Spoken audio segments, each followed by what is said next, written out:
23. augusta 2008 sa konala snad najväčšia akcia pod záštitou kandidatúry Košíc na EHMK. Slovo Zone 13 sa skloňovalo už týždne dopredu. Vyše 4000 návštevníkov si nenechalo újsť tajomné industriálne prostredie Bane Bankov, ktoré bolo špeciálne pre tento večer dotvorené dielami umelcov, venujúcich sa tvorbe pod holým nebom. A to najlepšie malo ešte len prísť.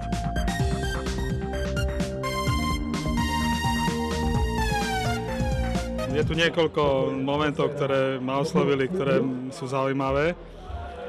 Jednak prostredie, ako vplýva na človeka, tie priemyselné objekty, ktoré už nefungujú a ktoré naozaj vyžarujú na človeka niečo, čo trošku pôsobí zvláštne, aj možno tak trošku deprimujúco, na druhej strane tak ako aj tajomne.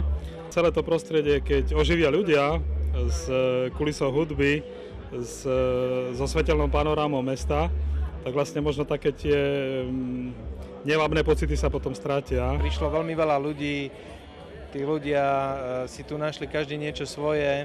Bolo tu aj veľmi súčasné moderné umenie, ktoré nevyhovuje úplnej väčšine ľudí, ale som rád, že tu bolo aj také tie náročnejšie polohy umenia.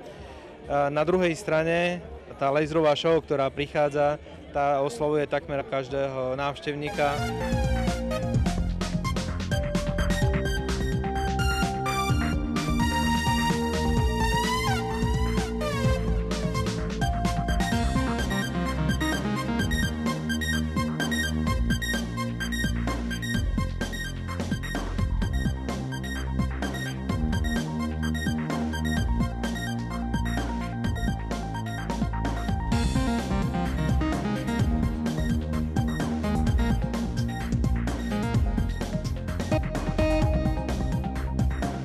Je to vlastne taká reakcia na ten daný okolitý priestor, na baňu ako takú. Jedná sa o prácu v krajine, jedná sa o prácu s médiom prírody, jedná sa o umelecké diela, ktoré sú realizované s podporou samotnej tej krajiny.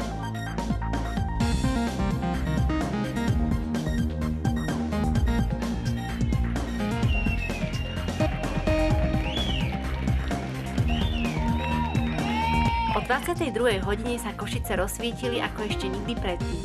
Podujatie vyvrcholilo laserovou show s najsilnejším laserom v Európe s výkonom 50 W, ktoré mohli vidieť aj všetci obyvatelia Košíc či priľahlých miest. Svetelnú show vytvárali spolu 4 lasery. 3 z nich osvetľovali železobetónové budovy bývalej bane a ten najsilnejší veľkolepo brázdil košickú oblohu.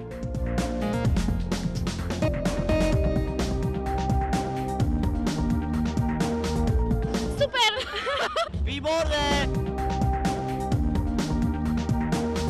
Ešte len teraz sme prišli, ale zatiaľ dobre. Ďakujeme za príležitosť! Táto akcia teda dopadla veľmi úspešne. Baňa Bankov doslova praskala vo švíkoch, ľudia sa skvelo zabávali, tancovali a mnohí boli fascinovaní umením, ktoré doteraz nemali šancu nikde inde vidieť. Super! My nevieme, kde sme. Košice vyhrajú!